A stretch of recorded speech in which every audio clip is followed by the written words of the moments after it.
risk there. And hopefully the Browns can straighten that situation out with him this year and see what happens going forward. I'm not saying cutting, but I'm just saying he's putting himself at risk as being a part of that backfield rotation.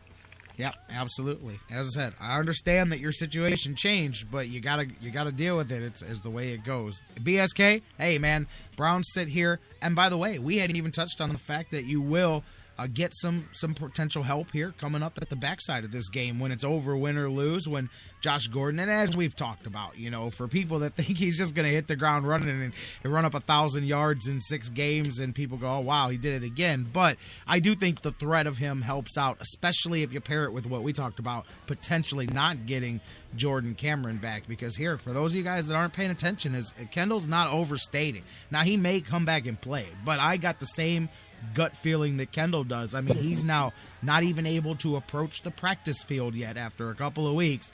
3 of them in between a year and a half, depending on where you want to measure it. That's definitely a risky area that he may not come back. But perhaps you can mute and soften that a bit by getting Gordon back here on Monday. And even if he's not hitting the ground running, the threat of him should also add another piece to that offense. Although I don't know about you and who you talk to, but I'm hearing that he is ready to hit the ground running physically. Now, of course, you're not in game shape, but he has definitely been training very hard for the opportunity to get back out here. So, that's a good thing that maybe soften the blow of perhaps not getting Cameron back for the next few weeks or longer. Yeah, well, the way I'm looking at it, I'm not looking to get anything from Cameron, from Gordon, because he's not in football shape. So it'll take 2-3 games to get him up, and then there's 2 games left in the season, and then he'll be back in the 10th game. I think they said. So that's next week. So it'll take 3 weeks. So he'll have 2-3 weeks to play. The Browns will need him when he comes back. Then they'll need him to be him. They won't need him to be ramping up. They'll need him to be him. And I just don't know that he can step on the field and magically become Josh Gordon, he of the 1,600 yards seasons and all the touchdowns. I don't know. But, everybody remains hopeful that he can at least help the team in a game or 2, and we'll see what happens. Yeah, it'll be fun. Starts with Houston here. The stretch run. You know what is? All the Browns have done by going 6-3 is make the rest of the season meaningful. Now, what do you go out there and do with it? It starts at home with Houston and the Texans this Sunday. I know you'll be watching it. I'll be watching it. And as always, you and I will talk about it next Thursday, and then we'll look ahead to the stretch run and the return of Josh Gordon. All right.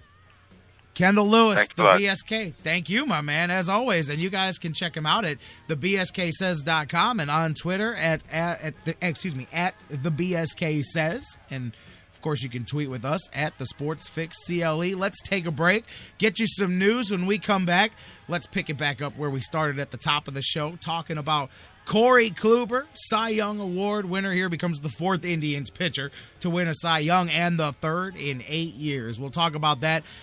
No homecoming for Victor Martinez and more. Let's talk some Indians with Mike Brandenburry from DidTheTryWinLastNight.com. Coming up in Hour 2, BJ Rudell, Fantasy Football for Winners. Doug Plagens, voice of the Lake Erie Monsters, and so much more. Don't go anywhere. We're not even halfway through this Sports Fix. Not even begun to be halfway through. So enjoy the news. Tell somebody to tune in, by the way. And when we come back, join Mike Brandenburry from DidTheTryWinLastNight.com talking Cy Kluber next on The Fix.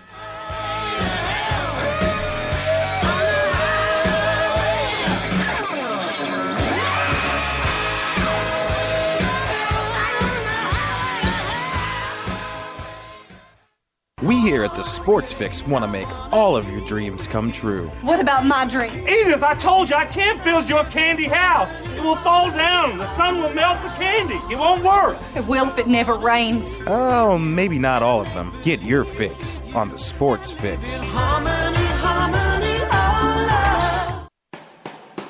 This is head coach Gary Waters at Cleveland State, and you're listening to the Sports Fix. Whether it's an oil change or a new set of tires, Quick Lane at Valley Ford Truck has you covered for your automotive car care needs. They're your neighborhood quick service experts. They also offer a low price tire guarantee. Choose from 13 brands, and if you find the same tires at a lower price within 30 days, Quick Lane at Valley Ford will refund the difference. They're open late Monday through Thursday until 9 p.m. and open early Saturday so you can check it off your to-do list and get on with your day. They also have a newly remodeled service lounge and additional service bay just for Quick Lane oil changes. Quick Lane at Valley Ford Truck is located at 5715 Canal Road, right under the 480 bridge in Valley View, just down the road from Independence. 5715 Canal Road, right under the 480 bridge in Valley View, just down the road from Independence. Come see why life is better in the Quick Lane. QuickLane.com/Valley Ford Truck. That's QuickLane.com/Valley Ford Truck.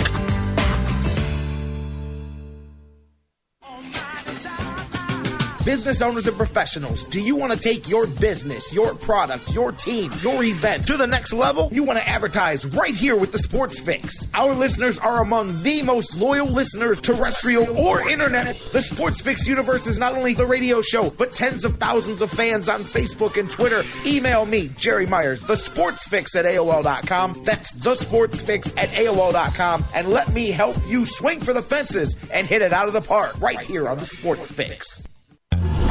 The Sports Fix is now available every day on the world's largest internet radio service, iHeartRadio. Download the free iHeartRadio app, subscribe to the show, and get your fix. News break. Good morning, I'm Bob Picozzi. Is the past an accurate barometer of what might take place in the future? Since the NFL adopted its current 12-team playoff format in 1990, teams beginning the season 5-5 have made the playoffs only 28% of the time, and by late tonight, either Buffalo or Miami will be 5-5. They meet in Thursday Night Football. Coach Doug Marone's Bills beat the Dolphins 29-10 on September 14th. As the season goes, there's similarity between knowing personnel, and obviously there's some scheme, but to see where the teams have improved and what you might have to do to take some things away, those are the things that what you focus in on. The Dolphins have won 3 of their last 4. KFOR.com is reporting Oklahoma quarterback Trevor Knight won't play Saturday against Texas Tech. He took a hard hit last Saturday against Baylor. The 54-year history of the franchise, only 2 Angels have won American League MVP awards. Mike Trout should become the third to do it tonight. And Victor Martinez. ESPN's Jeff Goodman reporting Tennessee basketball coach Donnie Tyndall is expected to meet with the NCAA on Tuesday, being investigated for potential rules violations while he coached Southern Miss. When you're on the road cheering on your favorite football team, you need a comfortable room to come back to. With nearly 2,000 hotel locations, Hampton has free hot breakfast and free Wi-Fi to help you keep up with your team. Book now at Hampton.com. Now, back to the Sports Fix.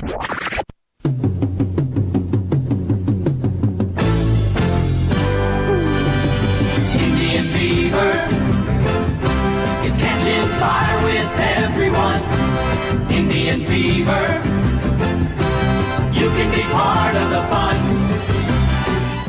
Had to let it play for a minute. Welcome back into the Sports Fix. J-Rock back with you, rolling on, heading into, well, a few minutes early. Close enough. We'll call it hour 2. It's hour 1 and 7/8 is where I'm at right now. Closing in on it. Hour 2 of the Fix. We've got a lot still to come. Mike Brandenberry from DidTheTribeWinLastNight.com going to join us here in just a few minutes. We're going to talk about Cy Kluber.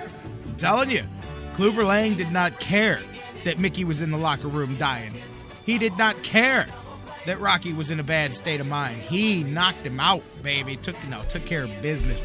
Corey Kluber, the 2014 American League Cy Young winner, and we're going to talk about that. Michael Brantley, Dr. Smooth. I'm telling you, you think the world got mad last night? Like I said at the beginning of the show, you think the world got mad last night at Corey Kluber winning? Imagine it's not going to happen. Like I said, yeah, I bet you every penny I have and be right.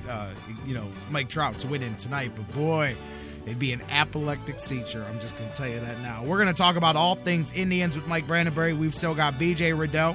We've got Doug Plagens joining us in hour 2.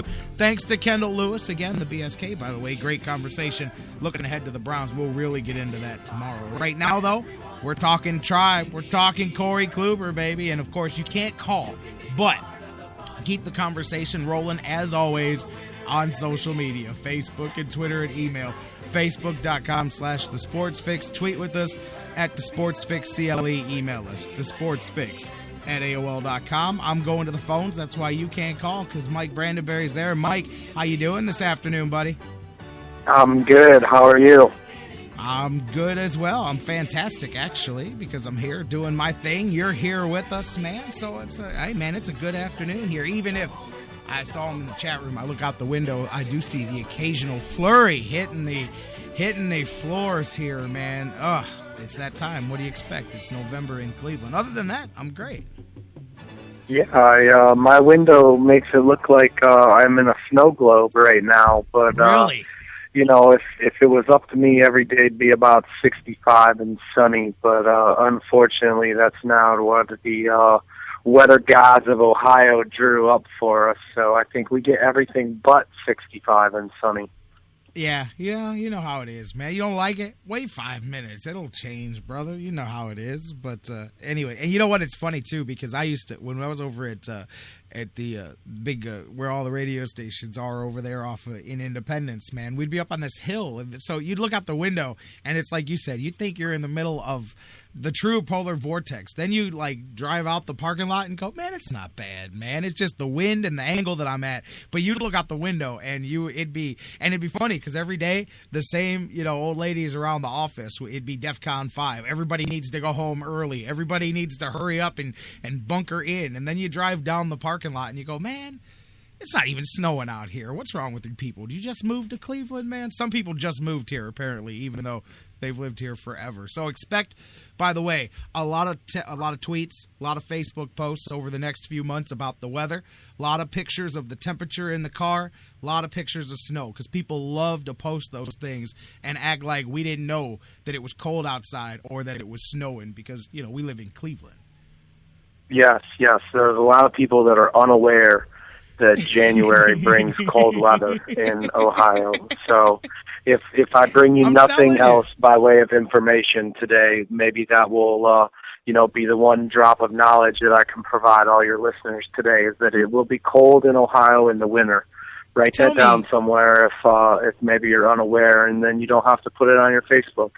Tell me I'm the only one. Tell me that when it's 3 degrees below zero, you're not going to look on your Facebook. We're going to get way off track here in a minute because we're going to get so far away from Corey Kluber. But let me tell you, I've basically stopped using Facebook in the last 6 months because I've come to the realization that I don't care how bad someone else's job is or how much they have to do around the house. And that's really what Facebook has become. Which I always laugh, anyone who's seen the movie Social Network or read the book, Accidental Billionaires, the story of Mark Zuckerberg and how Facebook was created. He's basically socially inept, and he created this website because he felt more comfortable behind a computer screen than he did actually talking to girls. Yes. So it was his hope to meet girls. But, even